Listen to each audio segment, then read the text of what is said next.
ఒక చిత్రకారుడు జమీందారును చూడ్డానికి వెళ్ళాడు. ఆ సమయంలో ఆయన చాలా కోపంగా ఉన్నాడు. చిత్రకారుడు చెప్పే ఒక్క మాట కూడా వినకుండా ఆయన అతన్ని నానా మాటలు అని పంపేశాడు. కొంతకాలం ఆగి జమీందారు సభ తీర్చినప్పుడు చిత్రకారుడు ఆయనను మళ్ళీ కలుసుకుని ఒక చిత్రపటాన్ని ఆయనకు అందించి, తమరి బొమ్మ గీశాను, మంచి బహుమతి ఇప్పించాలి అన్నాడు. జమీందారు కోపంగా ఆ బొమ్మను సభికుల వైపు విసిరికొట్టి, ఇదేనా బొమ్మ అంటూ గట్టిగా కేకలు పెట్టాడు. చిత్తం, తొలిసారి దర్శనం చేసుకున్నప్పుడు కూడా తమరిలా కోపంగానే ఉన్నారండి అన్నాడు చిత్రకారుడు. ఆ సమయంలో జమీందారు పక్కన స్తంభానికి అమర్చబడిన అద్దంలో తన ప్రతిబింబం చూసుకుని ఉలిక్కిపడ్డాడు.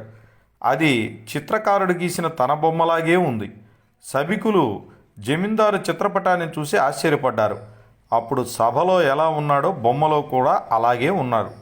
కోపం తన రూపాన్ని ఎలా వికృతంగా మారుస్తుందో తెలియజేసిన చిత్రకారుడిని గౌరవంగా ఘనంగా సన్మానించాడు. తర్వాత ఆయన ఎప్పుడూ ఎవరి మీద కోపగించుకోలేదు.